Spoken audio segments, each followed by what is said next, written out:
Before starting this incredible story, don't forget to subscribe so that you don't miss even more inspiring stories from the Wild West.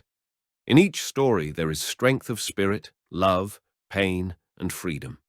Today, you will hear the story of a woman whose tenacity broke the indifference of nature itself. The morning was dusty and heavy, as if the sun itself did not want to rise above this place.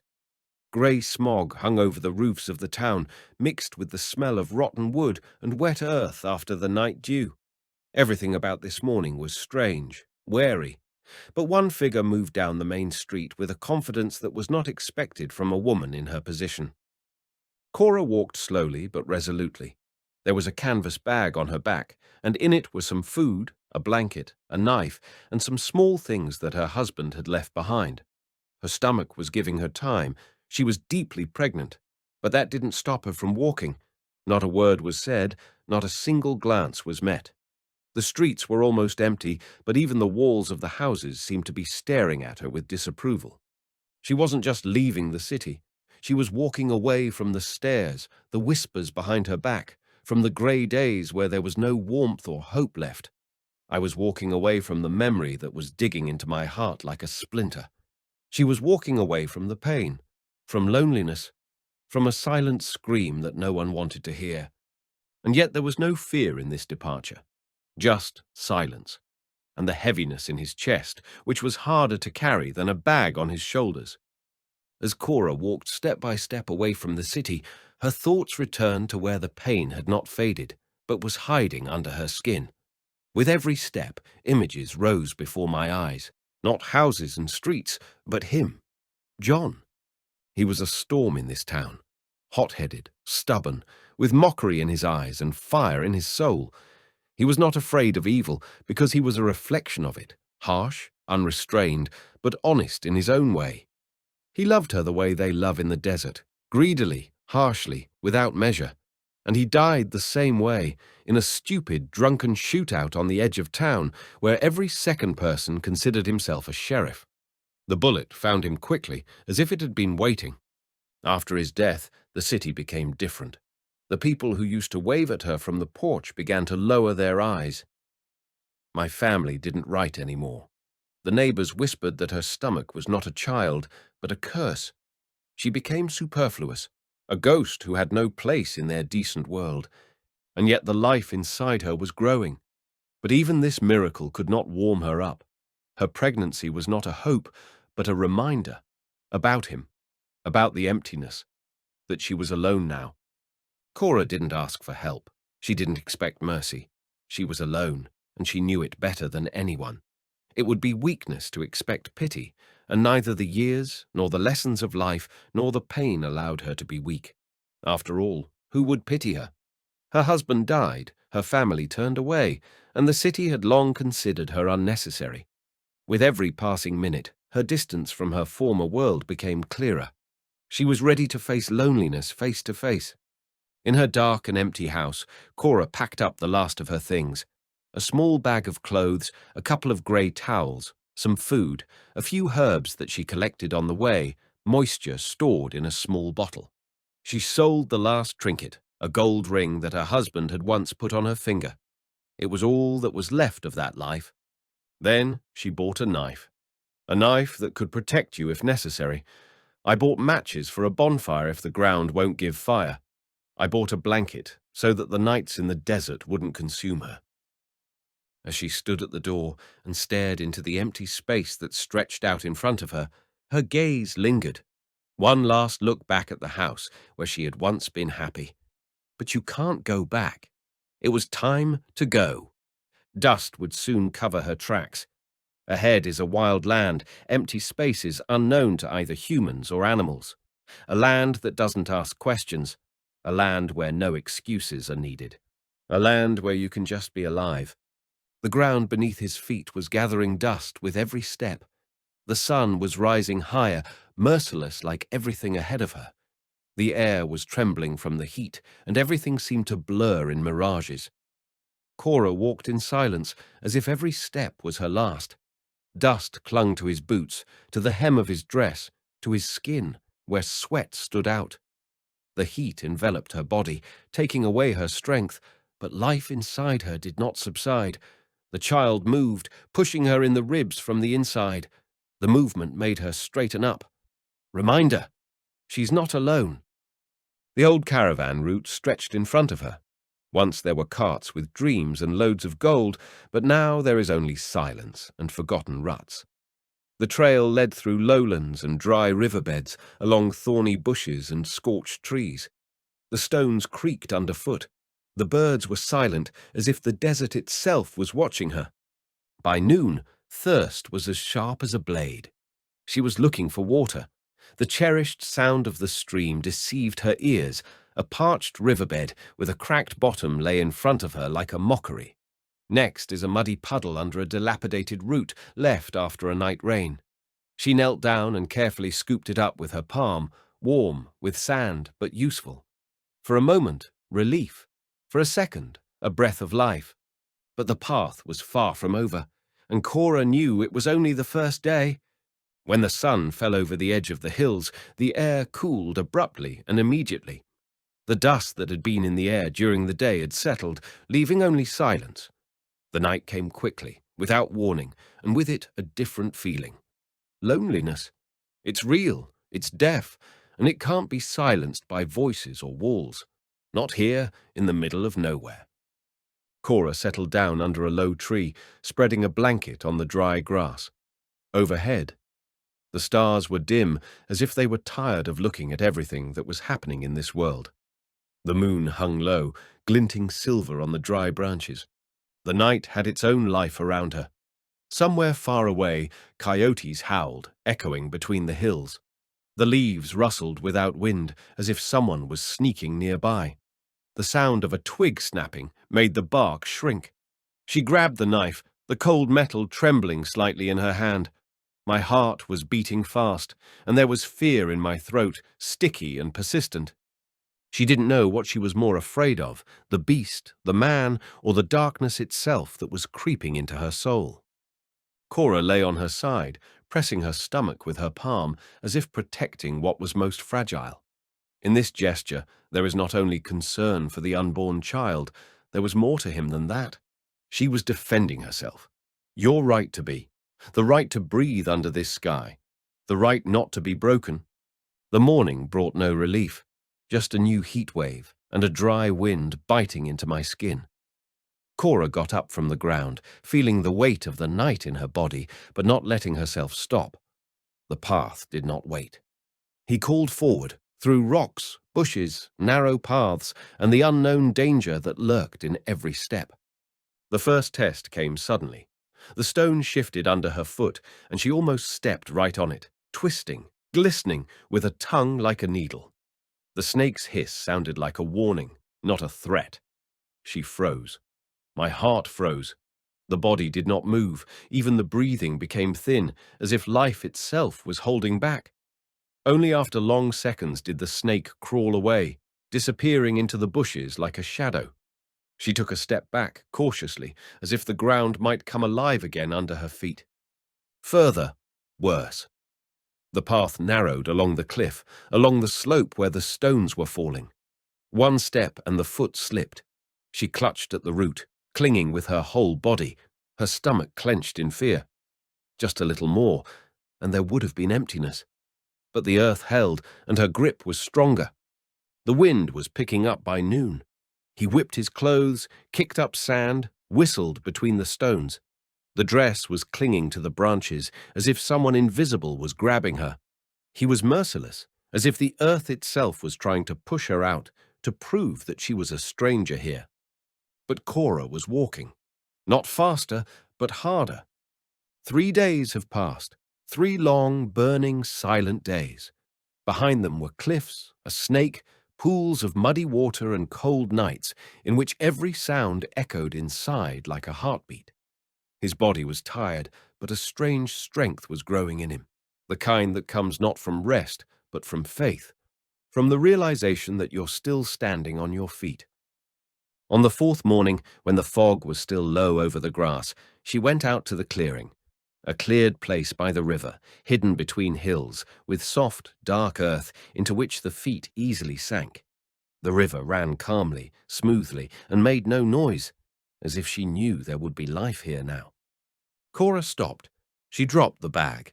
For the first time in all this time, she was not just standing, but looking at the sky, at the grass, at the surface of the water. The air was different. There was no hostility here, just silence, and a place that seemed to be waiting for her. The ground was soft and yielding underfoot. Not scorched, not rocky. She seemed to be calling. I promised you I could stay here. Here you can start over. And at that moment, standing among the tall grass, Cora allowed herself to think about the future for the first time, not as a fear, as for the case. The thought came clearly, like a blade on a branch. She will build a house. Myself. Cora walked slowly through the soft grass of the clearing, carefully avoiding the small puddles reflecting the clear sky. The land was different here, warm, flat, without rocks or thorny bushes, with a slight slope to the quiet river that meandered lazily below. The wind, which had seemed like a severe ordeal during the day, now played with her hair and brought freshness. This place seemed to whisper to her that she could start anew here. She ran her hand over the tender grass, feeling something alive and reassuring under her fingers. Here, at the edge of the world, her fortress could appear, a home where the child would be born safely, and pain and fear would become distant shadows. Gathering her strength, Cora picked up an axe, a heavy but reliable tool left with her husband. He seemed to be more than just a tool. It was her defiance of fate, her promise to fight. Day after day she collected branches, twigs, and rocks. Every stick, every stone was a small victory. Pregnancy carried with it a load of fatigue, a heaviness that made even a simple step a test. But Cora did not complain and did not look for easy ways. She walked forward, holding the axe tightly, which with each blow broke not only the tree, but also the chains of loneliness. The days passed in a monotonous rhythm of hard work, in which every blow of the axe echoed with pain throughout the body. Her stomach stretched like a tightrope, and her legs felt like fire burning under her skin. My hands ached to the bone. Calluses and scratches reminded me of every effort, of every drop of sweat that soaked into the dry ground. Fatigue came in waves, as if trying to break his will, but inside, deep under the layer of pain, there was a fire, quiet but unyielding. Fear and vulnerability hid in the shadows next to the one who was walking forward. They were inevitable. Fear of the unknown, of the future, of one's own weakness. But determination, like an invisible armor, protected them from them. Every drop of pain was passed through the filter of power, turning into a brick from which a new house was built, not only from wood and stone, but also from spirit. Nature was a strict but honest judge. The wind, sometimes almost wild, howled through the trees as a warning and at the same time a call. Insects haunted her, stinging and itching, and wild animals appeared nearby from time to time, quiet shadows watching her. They weren't enemies, but rather a test, part of the great game she was playing. Every buzz, every rustle became the sounds of her struggle, the chords of her solitary symphony. The gathered branches and twigs gave way to massive logs, which the bark carefully removed from fallen trees. Each log seemed like an unbearable weight, but the strength that appeared in her hands told a different story. She wasn't just carrying wood, she was forging a new world, building walls step by step that were supposed to be her protection and home for the future. The blows of the axe sounded muffled, like distant heartbeats. The saw bit into the wood, leaving smooth marks. My hands were numb, numb from cold and fatigue, as if the life was leaving them. But the bark didn't stop, even when the body needed to rest. In rare moments of peace, she would sit on the ground, leaning against a rough log, and quietly listen to her baby moving inside, that tiny but unshakable pulse of hope. Doubts came suddenly, like shadows at sunset. Standing in the midst of the construction chaos, she wondered if she was strong enough, if her body would hold up, if she would be able to walk to the end. But these thoughts lasted for a moment. She closed her eyes, breathed in the fresh air, and the strength returned. From the depths of her soul, from the love that was born along with the future life. Night descended on the clearing with extraordinary rapidity, filling the air with cold and silence. Cora settled down on the straw right on the floor of the cabin, which was still unsettled and half finished. The wind whistled through the cracks in the walls, penetrating through every gap and penetrating to the bones. He reminded her of how fragile and vulnerable she was now, a pregnant woman alone with the wild. The sounds of the night surrounded her from all sides, the rustle of the wind in the trees, the shrill cries of owls, and somewhere in the distance, the soft rustle of wild animals. All these sounds seemed huge and frightening, increasing the feeling of loneliness and anxiety. Every shadow, every sound said that this was a foreign land, and danger could be near at any moment. But Cora squeezed her hands around her stomach, the most fragile and precious thing that connected her to life and the future. In this small part of the world where everything seemed against her, this child was her anchor, her light in the dark. And as long as she held him, she still had hope, for strength, for survival, for a new life. Morning greeted Cora with pale light filtering through the cracks in the walls. She looked down at her hands, which were scarred, covered with scratches and calluses, and drops of dried blood glistened on the skin. Every crack and every spot spoke of her struggle, of every effort put into building the house, of every moment of pain she endured for the sake of the future. Clasping her hands, she hugged her stomach, the one that had become her new hope and the strongest link to life. This gesture was both a self-forgiveness for weaknesses and a promise not to give up, no matter what. The strength of a woman is not in the absence of pain, but in the ability to move on when it seems that the strength is gone. Cora knew that there would be new challenges and suspense ahead, but in that quiet moment, amidst the bloody footprints and wounds, an unshakable determination was born, to build not just a house, but a fortress that would be the beginning of a new life.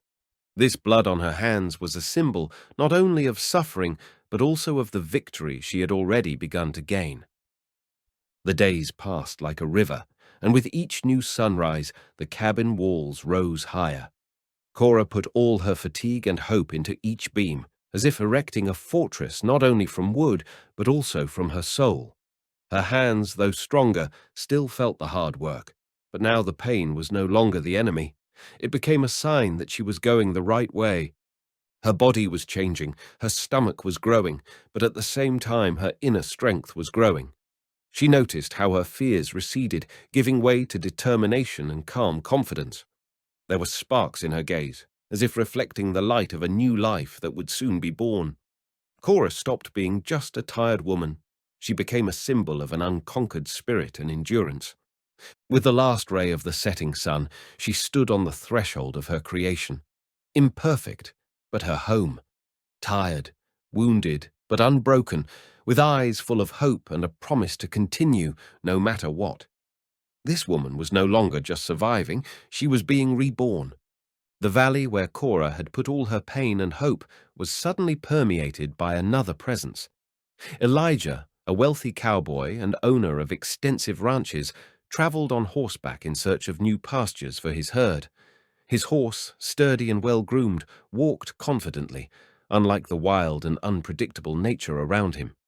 Dressed in thick leather boots and an elegant hat, he seemed like an outsider here, as if he had been brought from another world. Elijah's confident gait reflected the authority and experience of a man accustomed to command and master. He took his time, carefully studying every bend in the road, every rustle in the bushes. Suddenly, in the distance, among the trees, he noticed a thin column of smoke, barely rising to the sky, a sign of human presence in these silent places. Curiosity squeezed his heart, and he turned his horse towards the haze, heading towards the unknown. What he would find there was a mystery, but the spirit of adventure and the mysteries of the Wild West pushed him forward. Here, in the wilderness, fate is about to push him against someone who will change everything. As Elijah approached the cabin, he saw a woman who seemed to have been created from the very earth that surrounded her. Cora stood among the half-assembled logs. Her dress was torn and stained. Her hands were covered with scratches and dried blood. But despite all this external chaos, there was an unshakable pride and steadfastness in her bearing, rare and deep, like the roots of an ancient tree. He immediately noticed the roundness of her belly, a reminder that she carries a new life in her, despite loneliness and the severity of fate. Elijah appreciated her strength, not the one measured by muscles, but the one born of struggle and determination. She was a woman who was not waiting for salvation, but was building her own future. Inwardly, he wondered, why exactly did she choose this path? Alone, in the wilderness, without support, with an unborn child. What makes a person go against all the laws of the world and survive where most would give up? His respect for her grew, mixed with a slight anxiety, because in front of him was not just a woman, but a whole world enclosed in one person. Elijah, impressed by what he saw, did not hide his desire to help. He offered provisions, tools, and even hands that could make her hard work easier. But Cora, despite her fatigue, refused. Her eyes burned with incorruptible determination. She did not want to become indebted to anyone. She did not want to be weak and dependent. Pride, nurtured by the bitterness of the past and numerous trials, held her firmly in this decision. She knew that help is not always salvation, but sometimes a burden that takes away freedom. She chose the path of solitude, where every effort was her personal victory, and she wasn't going to give up that right. The silent exchange of glances between them spoke more words. There was respect in those looks. He saw real strength in her, and she saw caution and distrust.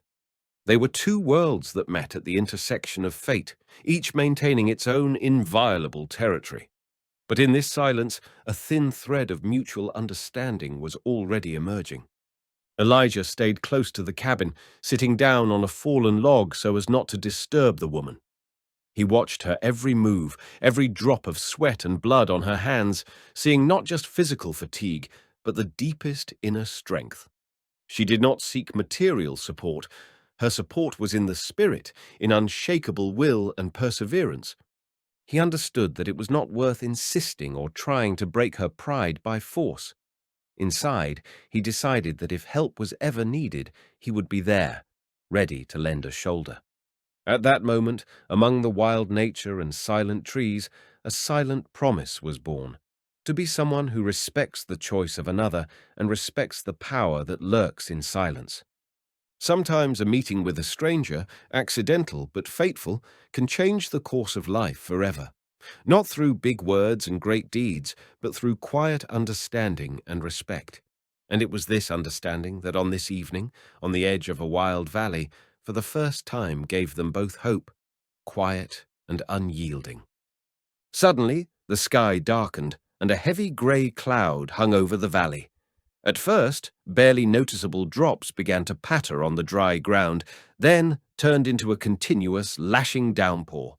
The wind howled through the trees, driving rain towards the fragile cabin that Cora had built with her own hands. The roof, which was not yet fully solid, began to let water through. With every minute the moisture became stronger. Drops fell from the upper logs, gathered in streams that slid along the walls. The sound of rain filled the space around them, drowning out the sounds of the forest and the wind. Knocking branches rhythmically hit the roof, broke under the weight of water and wind, scattering small splinters and leaves. The water flowed down the bends of the tree, blurring the traces of the bark, as if nature wanted to erase everything she had built. The downpour, like a merciless judge, tested her strength. The fragile building creaked and bent under the weight of the heavenly element, as if nature had warned, "You're not ready yet." But Cora was standing at the entrance, wet and tired, with eyes full of determination. The wind beat on her face, the rain ran down her hair, merging with sweat and tears. The valley itself seemed to be holding its breath, waiting to see if it would be able to withstand this ordeal. Water gushed from the sky, merging with the sweat and dirt that had long covered Cora's skin. Her hands were shaking, but she stubbornly tried to hold on to the shaky roof so that the wind and rain would not destroy what she had been building for days. Every blow of the axe, every nail, seemed like a distant echo of the power that was almost gone. My stomach ached, and fatigue penetrated every cell of my body like a heavy weight that could not be shed. His fingers were barely gripping the logs tightly, his breathing was getting heavier, his chest was burning, and his legs seemed to stop obeying. The voice inside, whispering about the need to stop, faded under the pressure of determination. But her body betrayed her. Her legs buckled, and the bark collapsed to the wet ground. The cold mud and water immediately engulfed her, making her whole being tremble. Unconscious, with the weight of a child inside, she lay on the ground, her every cell screaming for help. Despite the defenselessness of this moment, the will did not fade deep down. Images of home, the future, and a force that would come not from the outside world, but from herself, flashed through her dream. This collapse was not a defeat, but a temporary respite before getting down to business again, stronger and more tenacious than before.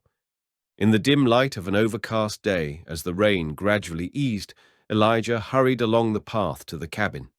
His eyes sharply noticed the thin smoke that was still rising from the trees, a sign of life in the midst of the wilderness. His heart sank with anxiety, and he quickened his pace, sensing that someone needed help. As he got closer, he saw Cora lying unconscious on the damp ground, her face pale and her body wet and emaciated. Without hesitating for a second, he carefully picked her up, feeling weak and fragile in her weight. Carefully laying him under a shelter of twigs and straw, he built a fire to warm his cold body and brought some provisions and water from his bag. His every move was filled with quiet concern. He cared not with words but with deeds, allowing her to feel that she was not alone in this harsh world.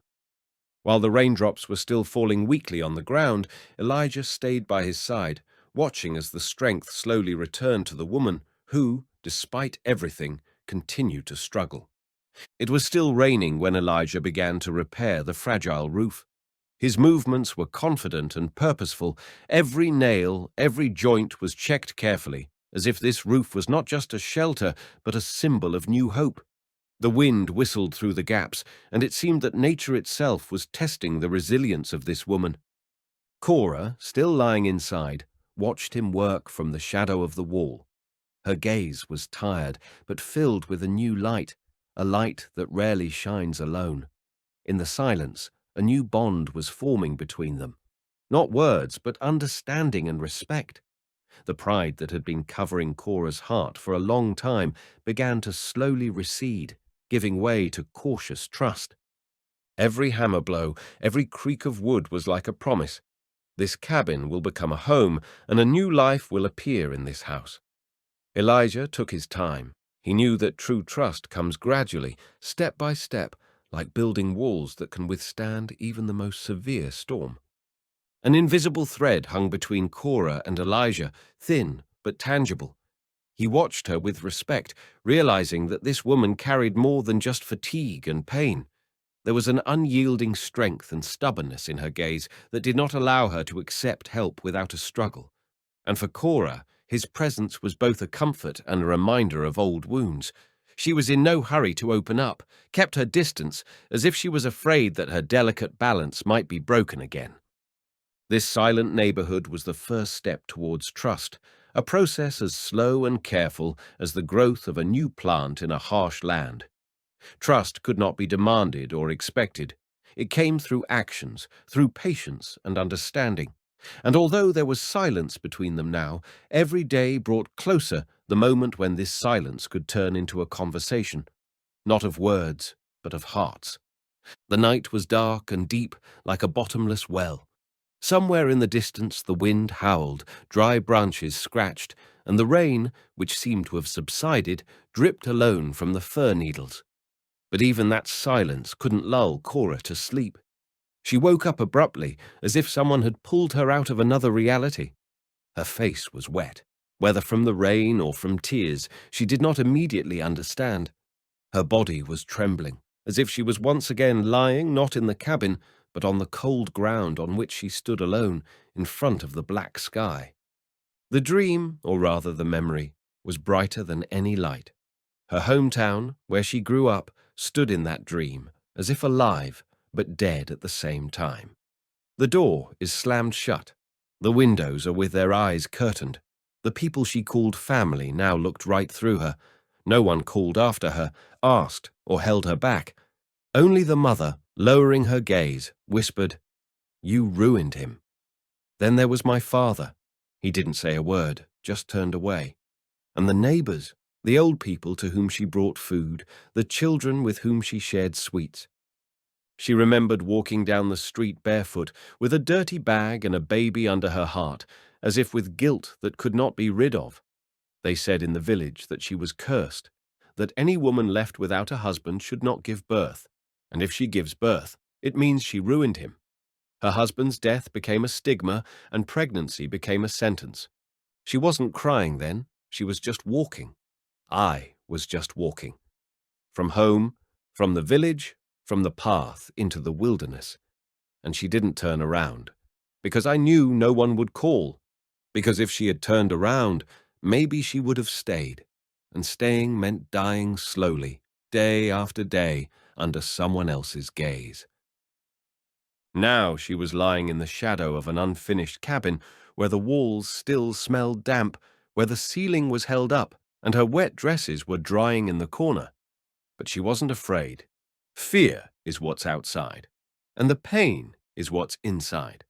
She thought the pain was going away, but over time she realized it wasn't going away. It just changes shape. It gets quieter, quieter, and hides under the skin. It's like a scar that doesn't hurt until you press it. Now she pressed it again. My stomach tightened, as if the emptiness had become heavier. But with that weight came another thing. The memory of how she had survived as she went on, how she didn't give up.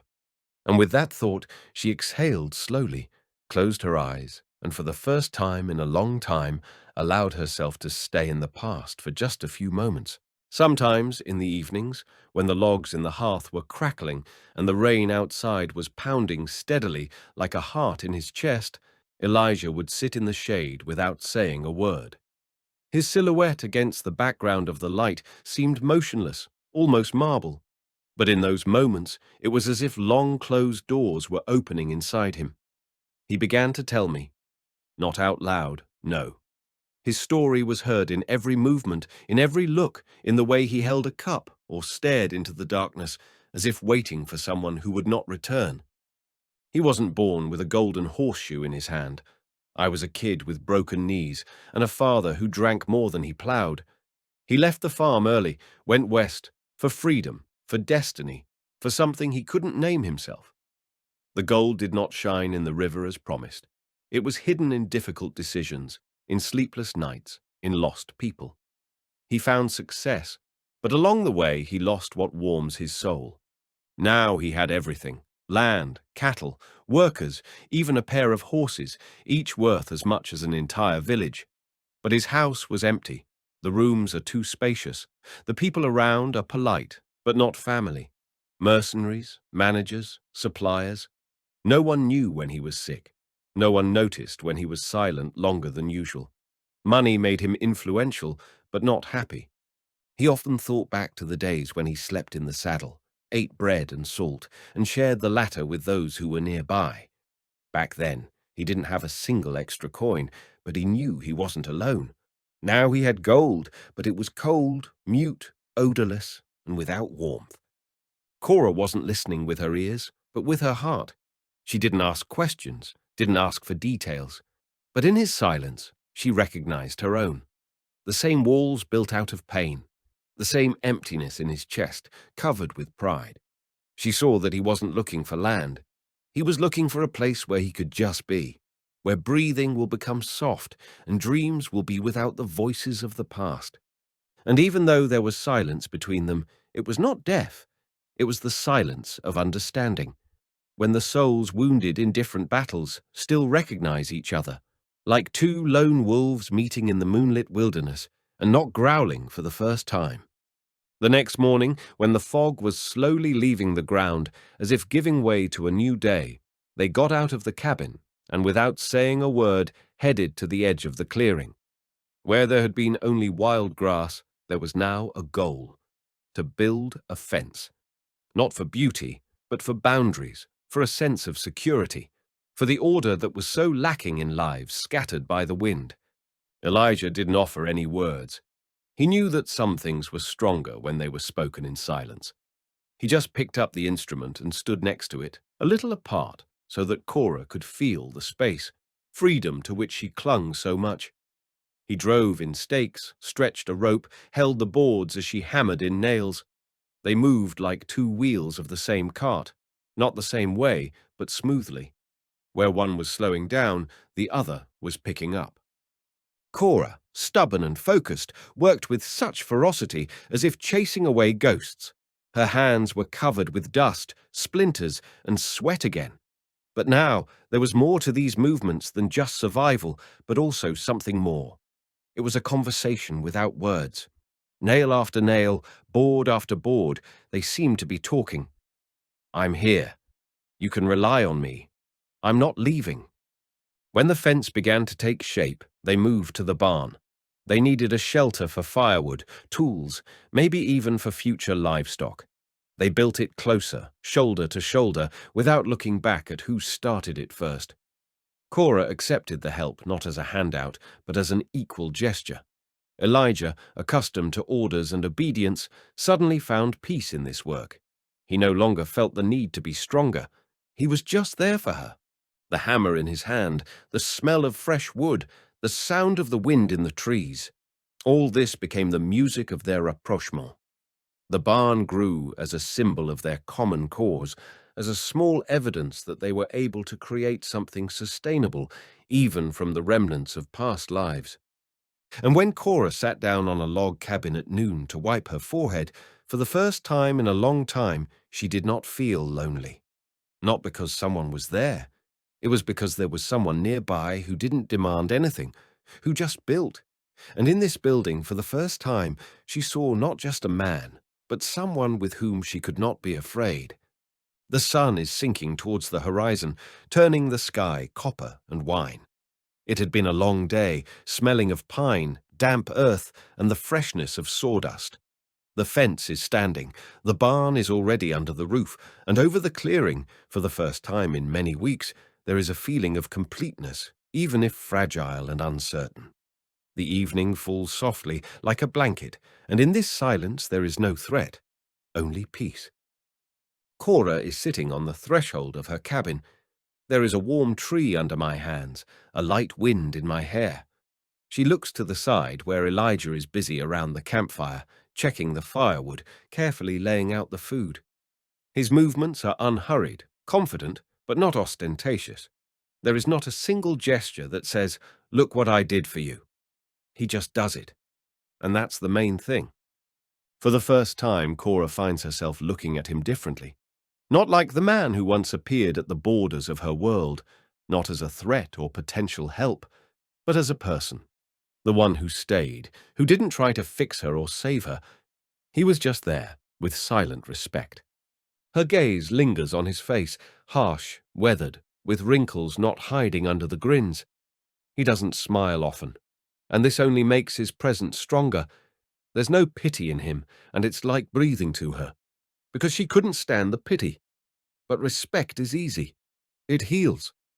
When he looks up and accidentally meets her gaze, Cora doesn't look away. Not because it's necessary. It's because there's no fear inside. There is something else. Quiet. The unexpected. Like a spring breaking through the dry earth. Something more than just gratitude. More than just the need for support. Night falls slowly. They're sitting apart, but they're no longer on opposite sides of life. There's still silence between them, but there's no loneliness in it anymore. Only the breathing of the earth, the crackling of coals, the rustle of leaves. Above them, the sky was full of stars. The silent, eternal. And in this silence, two people, each with their own losses, suddenly feel that they are not alone. And maybe everything that came before, pain, fatigue, Exile, survival, wasn't the end, but only dear. To this point, by this evening, to this breath, together. The morning began strangely quietly. The sky, which usually wakes up with birdsong and a light wind, froze in a murky grey as if it was hiding behind clouds, sensing something was wrong. The air became denser, and even the smells, damp earth, fresh shavings by the barn, faint smoke from a night campfire, seemed to fade. Everything was quiet, quiet, and even the screams of crows in the distance seemed like an alarming omen. Elijah was standing by the barn, checking the tension of the ropes on the fence for the future stall. He had a knife in his hand and a revolver in his belt, but for now his hands were busy with peaceful business. For the time being. His eyes darted to the horizon. A thin streak of dust rose barely perceptibly above the distant hills, like a thin snake weaving between the grasses. She was walking fast, and her movement was too straightforward to be the wind. Someone was driving. Not alone. Too much dust. He put down the knife, wiped his palm on his jeans, and squinted. 5, maybe 6 riders, confident in their outline and movement, as if it wasn't the first time they'd gone where they weren't invited. The horses are dark, sturdy, and one has a white mark on its forehead. The worst thing about them was how smoothly they moved, without unnecessary conversations, without stops, with a clear goal. Elijah felt tension tighten in his shoulders. Not fear, but rather an old wariness built up over the years. He had seen people like that. I've seen it in saloons. I've seen it among the dead. I've seen it among those who decide for themselves where the law is and where the will is. He walked slowly towards the house. At that time, Cora was chopping thin branches at the back wall, silently, intently, as always. She doesn't even seem to have noticed yet how the earth has changed its breathing. He called her without words, just with a glance, a movement of his shoulder, and a light step. And Cora heard, understood. She turned around. His look was eloquent enough. Cora had caught on. During all this time, something had arisen between them that did not need unnecessary words. The dust approached. Hoofbeats could be heard now, thudding like heartbeats reverberating to the ground. Cora came out from behind the house with an axe in her hand, dirty, thin, but with a straight back. And in that second, Elijah saw that she wasn't afraid. She can't be more afraid than she has been in the past. He recognized one of them before they got any closer. A face where there was nothing but wind, gunpowder, and evil. Especially one with dark eyes like ashes and a scar around his mouth, like a dead man's smile. His name was Vig Blando, who had once been a vague friend of Jude, Cora's husband. Or maybe not a friend at all. Elijah didn't know the whole story then, but now his heart sank. The threat was closer than I wanted to believe. The riders did not look like travelers. They weren't looking for a place to sleep. Their eyes darted around the house, at the woman, at the sight, assessing, trying on. Even the horses beneath them seemed tense, as if they could sense the greed emanating from their masters. One rider squinted, the other shook his head, as if preparing for something. And everything about their behavior said, they don't just drive by. Elijah stepped forward a little, slowly but firmly. His hand moved closer to her hip, not threatening, but with a reminder. He wasn't looking for conflict. He reminded me that the conflict may be the last for someone. The silence between the two sides stretched like a string before breaking. Neither of them said a word, but the air was thickening, and Blando's gaze remained glued to the bark. There was no interest in him, just old suspicion, pent-up anger, and that unpleasant memory that comes up when someone has failed to meet someone's dirty expectations. And in that silence, the main thing happened. No one flinched. Neither Cora nor Elijah. They stood like two figures on the edge of a cliff, not taking a step back. The bandits also felt it, especially in those who lived not so much by guns as by the fear of others. But here the fear did not settle. Not finding a response, not feeling weakness, the gang did not dare to go further. They turned around, slowly, deliberately, with that ostentatious slowness that hid annoyance. They drove away, disappearing into the dust, leaving behind a trail of dull tension. Elijah didn't move until the last footsteps had disappeared. He didn't look at Cora. He didn't have to. They both knew that this day was a test, and although no blood was shed, the threat remained somewhere nearby, like a hidden beast. But now there was more between them than just a neighborhood in the desert. There was common ground, a house, and a willingness to stand shoulder to shoulder, even in silence. And that, in these parts, meant a lot more than any words. They came without warning, in the silence of a clear day, like a lump of mud thrown into a clear stream. Cora saw them first, the dark silhouettes on the horizon, the dust from their hooves, the angry energy in every movement. The horses were skinny but fast. The men were sunburned, weather, beaten, with faces that had not been ashamed or doubtful for a long time. Bandits. She'd known people like that before. People who didn't care who you were, where you came from, or why. It's only important for them to take it. They appeared in the clearing at her house, like a foreign disease in her body, displacing all living things. One of them had his hand on the butt of a revolver, the other rode with a pipe clenched in his teeth. The third smiled the way those who are used to causing pain smile. One of them, thin, with sharp cheekbones and an unhealthy gleam in his eyes, looked at Cora longer than the others. His gaze slid over her figure, over her stomach, over her recently bloody palms, and there was no sympathy in that look, just the calculation. Cora froze. My heart thumped against my rib cage like a bird trapped in a jar. Panic rose in her, but she didn't let it get the better of her.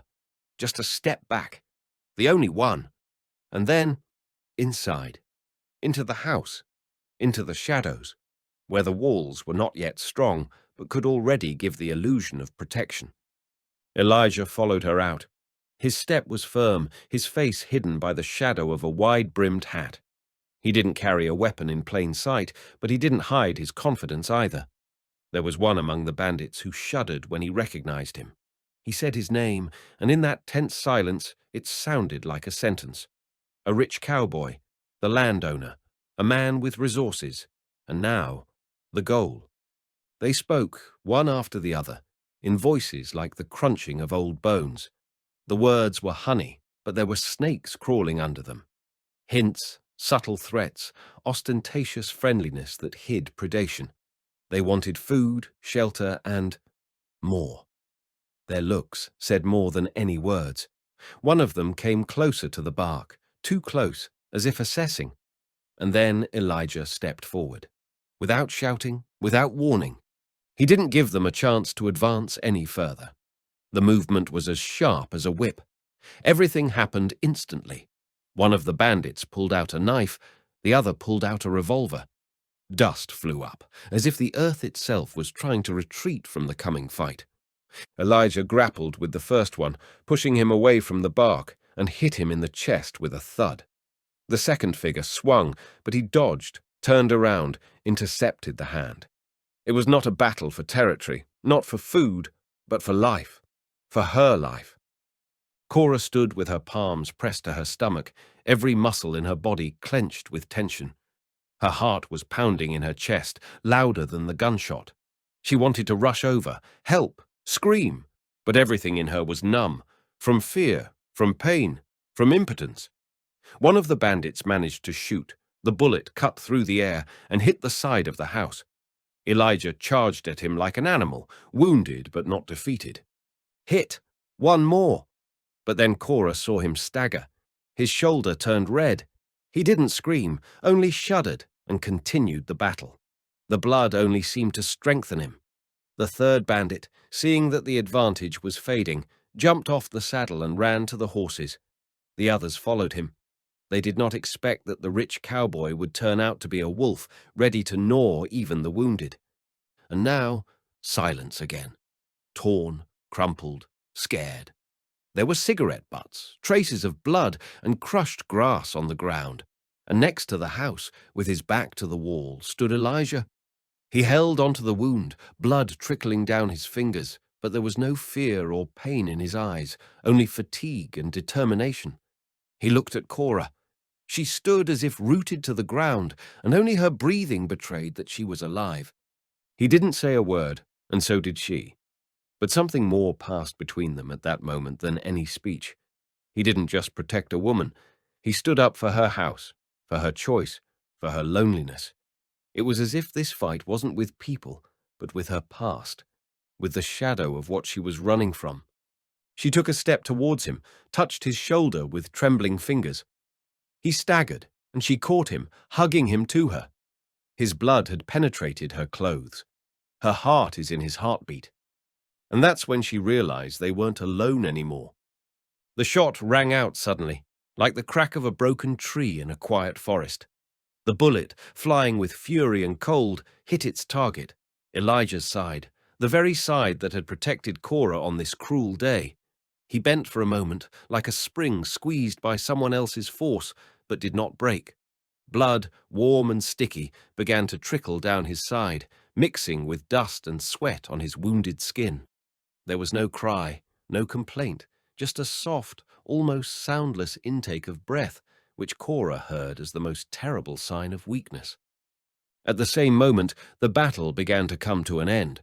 Another member of the gang, noticing the wounded man and Elijah's determination, made a gesture towards retreat. They realized that resistance here would cost them too much.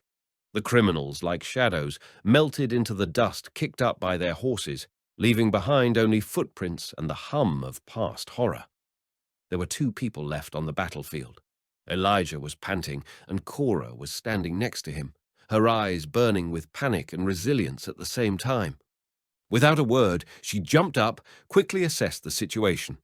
It was cold and empty inside the cabin, but right now it was the only shelter. Cora, without hesitation, bent over, grabbed Elijah by the arm, and gently but persistently dragged him into the house, just as he had once pulled her out of death. His body was heavy, but it did not succumb to weakness. It did not allow him to fall completely. Her every move was filled with anxiety, but also with the precision acquired in the struggle for life. His hands were shaking like the strings of a stretched bow, but they didn't miss a millimeter. She found a clean cloth, folded it several times, pressed it to the wound to stop the bleeding, then bandaged it tightly, as if strengthening not just the skin, but fate itself. The water, cool and fresh, quickly warmed his weakened body. She knew that every drop was important. Silence filled the room, broken only by Elijah's heavy breathing and the rustle of clothes as she covered him with an old blanket. Cora sat next to him, leaning slightly forward, like a watchman who does not let oblivion attack. At that moment, her pride was receding. The only thing that mattered was saving the one who was saving her. Her thoughts were like quick sparks, memories of the pain, fear, and power they had both endured. She remembered how he stood in front of the bandits, how he did not allow them to approach her life and home. Now that he was injured, her hands became firmer, more determined. She couldn't let herself break down, couldn't let him go into the dark. Inwardly, she felt as if time had slowed down. Every breath, every weak heartbeat is an important note in the melody of their survival. Elijah looked at her, his eyes heavy but full of gratitude, and Cora, despite her fatigue and fear, was ready to stand guard over their fragile hope. And so, in this small cabin in the middle of the wilderness, a new stage began, a stage where care became a word without a sound, and trust was stronger than any wall. The night enveloped the cabin in thick darkness, but there was a quiet fire burning in her heart, a flame that did not let hope go out. Cora didn't leave Elijah's side. She sat next to him like a living wall, protecting a weak but infinitely dear person. There was silence in the room, broken only by ragged breathing and the occasional soft pounding of the heart, a reminder that life was still holding on. Elijah was lying on the bed, his face pale and damp with sweat. There were shadows in his eyes, prisoners of fever, leading him to distant, painful worlds. He dreamed and sighed, whispered a name, her name. It was not just a word, but a call from his soul that would not let him go, even when his body was plunged into the darkness of delirium. In those moments when he quietly called out to her, Cora felt something new and trembling. It was a confession not in words, but in silence, a sign that she was no longer alone in this ruthless world. His voice, weak and fragile, became a support for her and a promise that even in the dark one can find light. Different feelings were raging inside her: fear, fatigue. But the main thing was the realization that fear was no longer a reason to close down. There's no reason to hide behind walls of pride and loneliness. Fear is part of the path, not the end. She remembered all her falls, all the hard hours spent alone, and realized that today she was ready to accept help, ready to be there, not as weak, but as strong.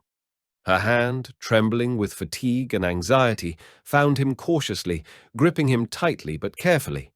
There was no room for fear or doubt in that touch. It was an act of acceptance. Acceptance not only of the person next to her, but also of herself, her weaknesses and hopes. They sat in silence, two broken but living souls, bound by the mute bonds of mutual care. Moonlight quietly filtered through the windows of the tiny cabin, painting silver patterns on the floor and walls. He seemed to remind me that even in the darkest place there is a light that you can carry with you. Cora felt that something important was awakening inside her, a power born of trust and tenderness. She understood that this was not just a moment of salvation, but the beginning of a new chapter, a chapter where loneliness gives way to support and fear dissolves into warmth. Her heart, heavy from the experience, began to beat differently, not only from pain, but also from hope. And at this hour, when the night was at its deepest and the world around her seemed merciless, Cora allowed herself to be around for the first time, real and open, without masks and defenses. She held his hand, and this touch became a bridge between two destinies that, despite all the trials, began to walk side by side. The morning came quietly and calmly, as if nature itself had sighed after a tense storm that raged in the night. The rain stopped, and the air was filled with freshness, which seemed to wash away the remnants of worries and fears. A light breeze stirred the grass, bringing with it the smell of damp earth and the faint scent of smoke, a reminder of what had happened. Cora got out of the cabin, feeling the damp earth under her feet, soft and still cold. She looked into the distance, at the horse tracks left by yesterday's events. They were like invisible lines leading to a new life. The smell of gunpowder lingered in the air, cooling and reminding of the terrible past that was now left behind. But the main change was not happening outside, but inside her. The quiet voice of confidence, which had previously been muffled by the weight of loneliness and fear, now sounded loud and clear. Cora felt clarity of thought and firmness of spirit. There was no more room for doubt and flight. This house is her fortress, her choice. The man who was lying inside, wounded but alive, is now not just a random passerby, but a part of her destiny. She remembered how she herself had once needed protection and support, and how much effort it had cost to accept help. Now it was not a weakness, but a strength, the ability to open the door to the heart and let in the light. The sun was slowly rising above the horizon, illuminating the valley with golden rays, and it seemed that this light was a symbol of a new beginning, a new hope. Returning to the cabin, Cora walked calmly, with even breathing, in which there was no longer any place for anxiety. She knelt down next to Elijah, feeling her body become a shield and a warm shelter. She sheltered him with her warmth, her care, just as he had once sheltered her without words from the cold, from pain, from loneliness. It wasn't just an action, it was a symbol. It's a symbol that they're together now, that the wounds inflicted by fate begin to heal not alone, but as a couple, in trust and mutual acceptance. Cora realized that her path was not alone, and she was no longer hiding from the world. In that moment, in the quiet thrill of their closeness, a new power was born. A power that didn't need words because it was deeper than anything said. A force that warmed hearts and connected destinies, giving them a chance at a life full not of fear, but of love. The sun has already risen higher, illuminating the room, filling it with light and warmth. A new day has begun, and with it a new chapter in their story, filled not only with trials, but also with hope, choice, and the promise to be there for them no matter what. In the silence of the night, wrapped in the cold freshness, Cora's house seemed like an island of life in the middle of a sleeping world. Outside the walls, still strengthened from the recent storm, the wind quietly whispered its song. But inside there was another silence, tense as if before an explosion. Every breath of the woman was filled with a sense of imminent change. Cora sat on the old wooden floor, leaning on a simple support, and listened to the rhythms of her body, which now sounded different, an inextricable combination of pain and hope. In every tension, in every breath, the full force of her struggle was hidden, not only with her body, but also with fate. Elijah stood next to her, like a motionless shadow. His silent support didn't need words. He was just there to be around. Without loud promises, without unnecessary gestures, only the presence of his sturdy figure gave a sense of reliability. He watched without interfering, allowed her to fight this unequal battle on her own, respecting her pride and inner strength. His eyes reflected more than just concern. There was a depth of understanding that could not be conveyed in words. In that moment, between pain and hope, time and space, something more was born, not just a new life, but a new chapter of their common journey. The house that Cora built with her own hands became a haven not only for her and the child, but also for those feelings that silently began to break through pride and fear. It was on this night, when the world held its breath, that the story of rebirth began, where every second was filled with a power that could not be measured in words. The house she had built with her own hands had become a sanctuary, where old wood and new life mingled. There was a special air in the simple, modest cabin space now, heavy with effort, but bright with hope. Every movement of Cora, her every breath sounded like an ancient song of struggle and overcoming, which sounds in the heart of every person who has ever faced the limit of his strength. Pain shot through her body like sharp gusts of wind, forcing her to contract and let go, to struggle and give in. But with it came strength, not that which is measured by muscles, but that which is born inside, where spirit and body merge in one aspiration to give life. Breathing became the rhythm by which this small world pulsed in the heart of the cabin.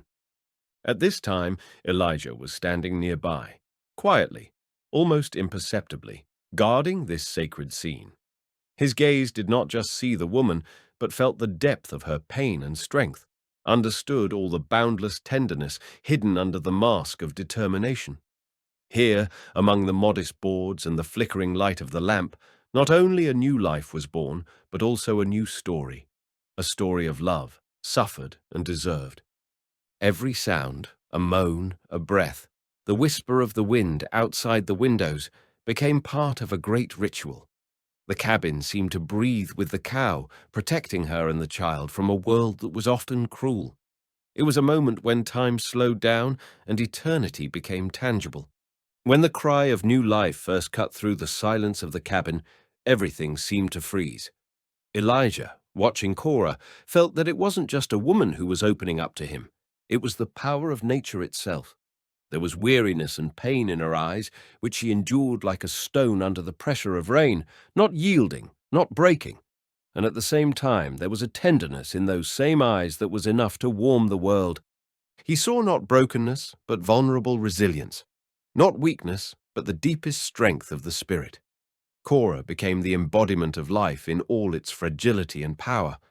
At that moment, clarity flashed through Elijah's soul.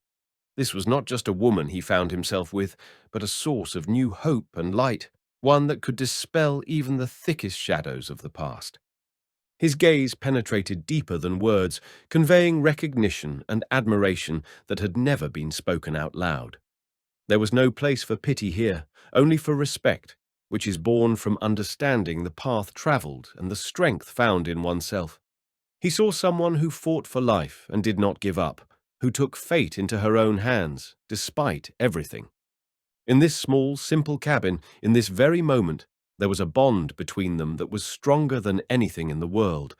Elijah realized that their stories, their pains, and their hopes were intertwined, and now no winds or storms could destroy what they were starting to build together.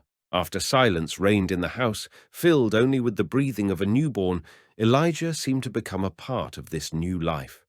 He didn't say a word. His silence contained the depth of his feelings, which sometimes don't need words. His movements were careful, careful, as if every little thing, from the touch of his hand to his gaze, was a promise. He stayed close, never taking his eyes off Cora, supporting her with his whole being. There was no rush, no fuss, just the quiet certainty that she wasn't alone now. His care became an invisible thread that binds them together, creating an invisible but solid bridge of trust and warmth. Cora, watching him, felt this unspoken devotion. There was no pity or duty in his gaze. There was a deep love that did not require confessions. She saw him as a pillar that had become a part of her world, a part of her heart. This tacit admission has become more important than any words. At that moment, both realized that a new family had appeared next to them, not out of loud promises, but out of a quiet, unchanging presence and willingness to walk any path together. A glance, a touch, a breath. Everything said that now they were connected not only by fate, but also by their hearts. And in this silence, filled with meaning, a new chapter of their lives was born, full of hope, strength, and love. When the first rays of the new dawn gently touched the ground, the house they had built with their own hands came to life in a new way. Its walls, which once seemed to be just a simple shelter from the winds and storms, have now become a sanctuary of life and hope. The air was filled with quiet harmony, the sounds of a new day, the freshness of early morning, and the invisible promise of change. At the center of this reborn world is a small life whose strength surpassed all the trials that befell them. The birth of a child was not just an event, but a symbol of renewal, the beginning of a new chapter in which fear and loneliness were replaced by love and community. Everything they've been through, from wounds and losses to mutual trust, is now gathered in this new breath.